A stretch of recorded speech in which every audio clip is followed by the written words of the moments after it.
The morning of her 32nd birthday began with the same unease.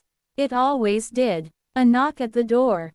A courier holding a bouquet of red roses, 12, to be exact, tied with a black ribbon, and a single note that read, "For every year you stole from me." Elena Moore froze. Her fingers trembled as she touched the petals, soft yet suffocating. She had received the same flowers every year for the last 10 years, ever since the night her fiancé, Daniel Hayes, had died.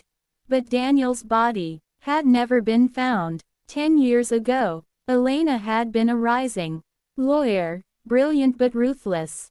Daniel, a struggling artist, was the only one who softened her, until she discovered he'd been painting portraits of another woman, her best friend, Claire. The betrayal shattered her, twisting love into something darker.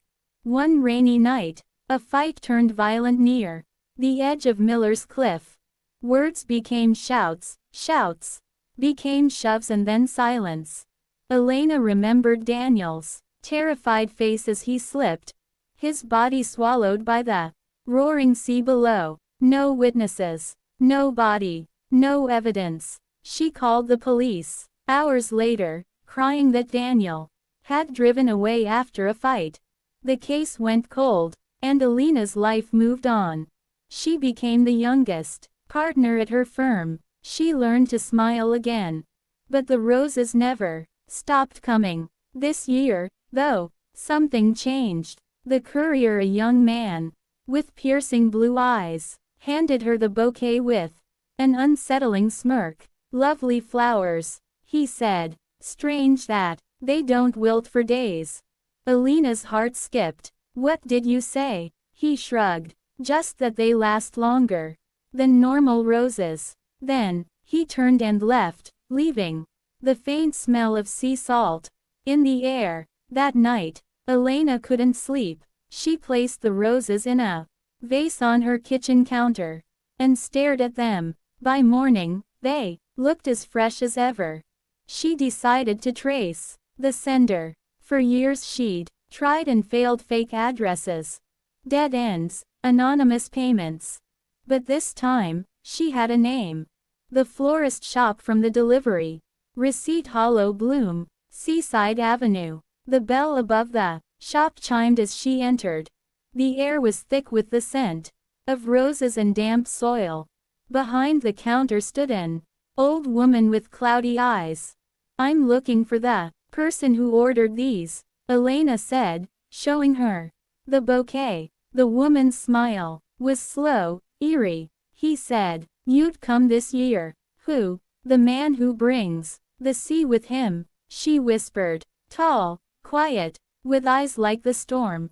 Elena's pulse quickened. "Where is he?" The woman pointed toward the cliffs. "He waits where it all began." Dusk painted the sky blood red as Elena reached Miller's Cliff. The waves below crashed violently, just as they had 10 years ago. Then she saw him. A figure stood at the edge, tall, broad-shouldered, the wind whipping his dark coat. When he turned, the fading light revealed a familiar face. "Daniel," she gasped. He smiled, slow and deliberate. "Miss me?" Her knees nearly gave out.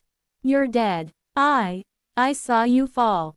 "I did fall," he said, stepping closer. "But the sea didn't want me. It spat me back out. Broken, forgotten, until I remembered everything you took from me." Elena's breath came in shallow gasps. "You don't understand. It was an accident." He tilted his head. "You made sure no one would ever find me. But I found you. Every year, I sent you those roses. One for each lie you told.